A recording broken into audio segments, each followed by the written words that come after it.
We're killing strangers. We're killing strangers so we don't kill the ones who we love.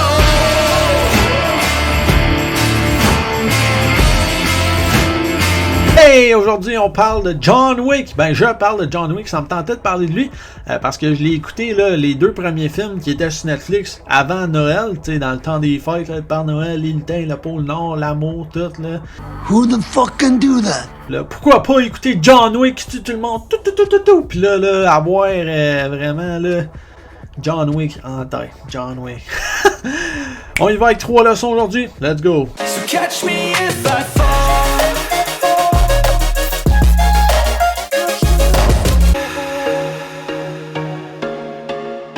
Une première leçon que John Wick nous apporte, oui c'est ça, là les 3 leçons, ok, ils vont vraiment être dans les 2 premiers films parce que le 3e, je l'ai juste vu une fois au cinéma, il y a quelques années.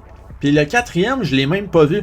Mais les 2 premiers films sont bons, là, fait que je pense qu'il y a assez de leçons là-dedans, dans ces 2 films-là, pour nous faire plein de vidéos. Mais on va y aller avec 3 aujourd'hui. Donc la première, comme je disais, c'était la résilience. Oui, la résilience, c'est quelque chose qui revient vraiment souvent dans tous mes héros, même si je la répète pas à chaque vidéo. Elle fait vraiment partie de pas mal tous les héros que j'explore. Mais chez John Wick, je trouve que c'est un attribut où est-ce que les exemples sont vraiment frappants.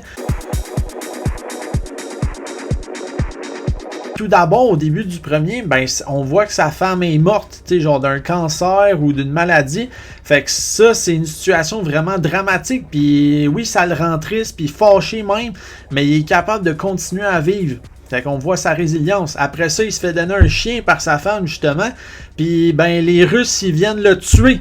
Fait que ça crée de la colère en tabarouette. Fait que John Wick, au lieu de sombrer, puis, tu sais, il fait pas juste enterrer son chien, puis genre être triste, puis plus rien faire de sa vie, puis être calé chez lui, puis c'est fini. Non. Il est comme, wow.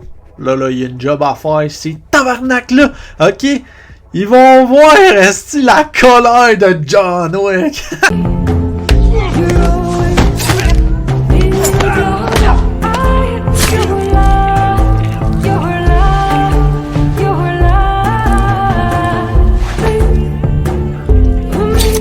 Et puis dans le 2e film, ben c'est Centineo qui brûle la maison de John Wick.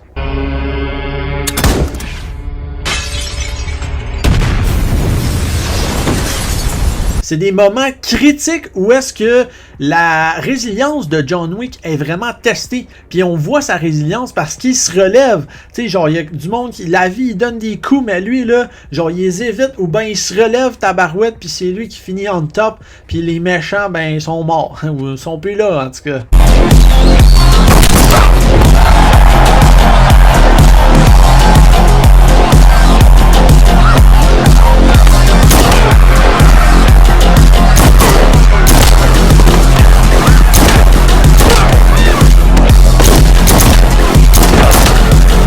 D'autres exemples de sa résilience, là, c'est tous les combats qu'il fait. John Wick, c'est vraiment bon pour ça. Là, tout ce qui est genre combat rapproché, les tirs, sa stratégie qu'il utilise, qu'on va voir avec l'autre leçon, là, ben on voit sa résilience parce que ou aussi la transparence, parce que tu sais là, dans les anciens films, mettons, tu sais, dans les années de Rambo, là, tu vois Sylvester Stallone, il tue tout le monde là avec 2 guns dans les mains, tout.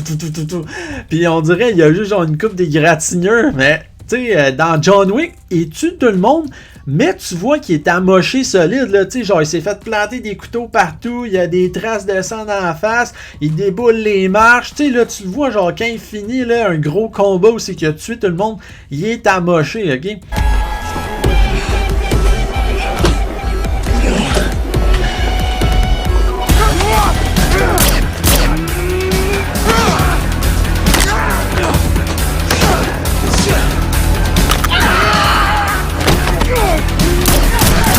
Fait que ça, tu vois qu'il est résilient. Parce que, tu sais, dans le 2e, il y a plein de monde qui veulent le tuer. Genre, il y a un prix sur sa tête de genre 7 millions. Fait que là, un après un, il est dessus. Puis là, même quand tu penses qu'il a fini, puis que t'es genre, ben voyons donc, il n'y aura plus d'énergie. Il continue.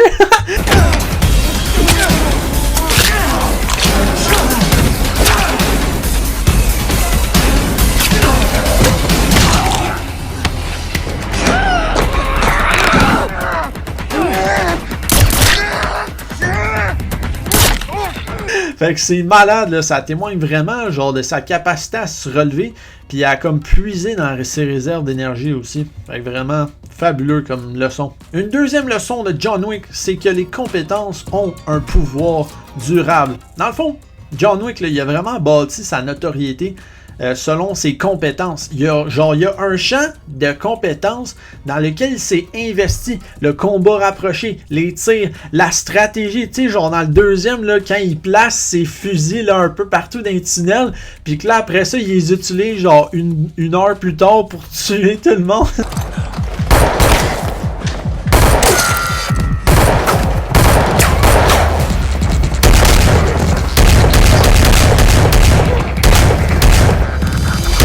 Ça, c'est de la stratégie, là. Il a pensé à son affaire, il a placé ses choses, puis après ça, il a appliqué toutes ses skills, genre de combat, ses tirs de perfection, genre ses pirouettes qu'il fait.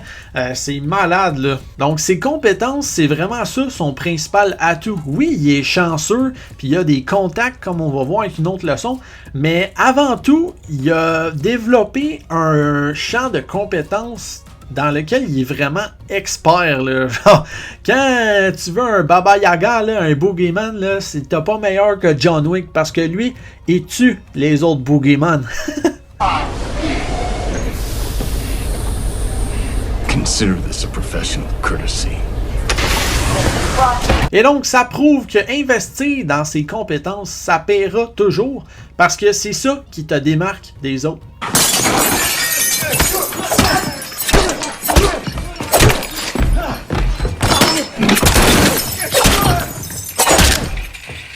Une troisième leçon de John Wick, c'est la force d'avoir un réseau. Un bon réseau de contacts, tu sais, genre des amis éloignés, rapprochés, qui te permettent de bien accomplir ta mission. Parce que des fois, tu vas avoir besoin d'aide, tu vas avoir besoin de te faire accorder des faveurs. Fait que c'est ça que les amis de John Wick ils font. Genre dans le deuxième, il va se réfugier là, dans les sans-abri là, qui font assemblant. C'est ça, genre leur thématique, eux autres. Puis dans d'autres films aussi, il demande l'aide d'autres gens grâce à son contact. Mais ça, c'est principalement créé grâce à ses compétences. Parce que dans le fond, dans les missions passées avant le premier film de John Wick, I gave him an impossible task. A job no one could have pulled off. John Wick a fait genre des missions sûrement genre extravagantes puis full malade mental là, que tout le monde pensait qu'il allait mourir puis finalement il a tué tout le monde, ok, comme que c'est tout le temps ça la fin de John Wick. Sauf ça a l'air dans le 4 il meurt là, ça me surprend pas parce qu'à un moment donné tu peux pas être invincible là. Mais donc c'est vraiment ses compétences qui ont créé sa notoriété.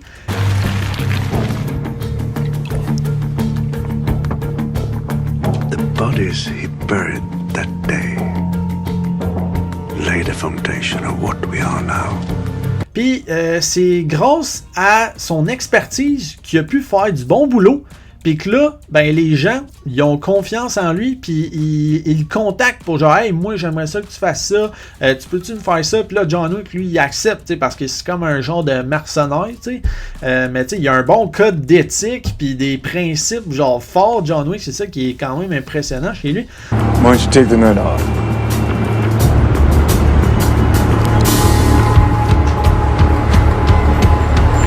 Thank you, sir.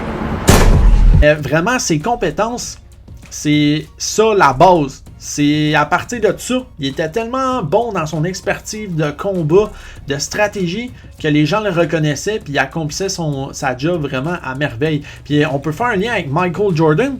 Que Michael Jordan, là, tout l'argent qu'il fait dans sa vie, là, c'est pas à cause principalement de son salaire de la NBA, c'est à cause de deals, dont notamment avec Nike, ok, puis d'autres affaires, mais Nike surtout. Mais c'est comme il dit, c'est my game did all my talking. C'est grâce à ce qu'il faisait sur le terrain qu'après ça, les gens y achetaient du Michael Jordan. On le veut, on le veut, on le veut. Mais s'il avait été pourri sur le terrain, puis qu'il scorait pas beaucoup, puis qu'il faisait pas des exploits comme qu'il faisait quasiment à chaque game, ben il n'y aurait jamais eu autant d'argent, autant de fandom, autant genre d'affaires bonnes qui sont arrivées dans sa vie. Genre, il était compétent sur le terrain, fait qu'il a tout ça. Donc, c'est vraiment ça le lien que je trouve qu'on fait avec un bon réseau, là. Un bon réseau de contacts, une bonne notoriété, les gens te font confiance. Ben, c'est que ça part d'ici. À un moment donné, si tu accomplis bien ta job, le mot va se passer, puis les gens vont te reconnaître un jour. Peut-être pas aujourd'hui, mais un jour. Fait que c'est toute une leçon, ok? La force d'un fort réseau. Let's go! Alors sur ce, c'était les 3 leçons de John Wick. John Wick, il est fait. On va peut-être reparler de lui un jour parce que je trouve qu'il est vraiment fascinant. Puis les films sont vraiment de bonne qualité. Là. Comme je parlais un peu de réalisme là, tantôt, là. C'est que oui, il tue tout le monde, puis il y a des affaires que t'es genre wow, tabarouette.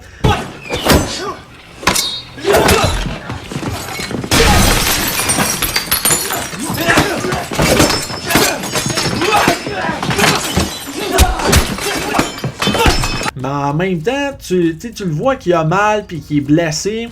Fait que je trouve qu'il y a vraiment cette transparence-là, cette authenticité-là, que des fois dans les films d'action des années 70-80, il manquait peut-être un peu. C'était trop genre le héros invincible. Ben John Wick, tu vois qu'il est efficient, mais en même temps, tu vois qu'il a mal beaucoup. Fait que c'est vraiment bon. Sur ce, on se voit peut-être bientôt. On sait pas. John Wick is a man of focus, commitment, the sheer fucking will. Hey! Toutes les autres leçons de super-héros fantastiques. D'être là. Ciao, bye.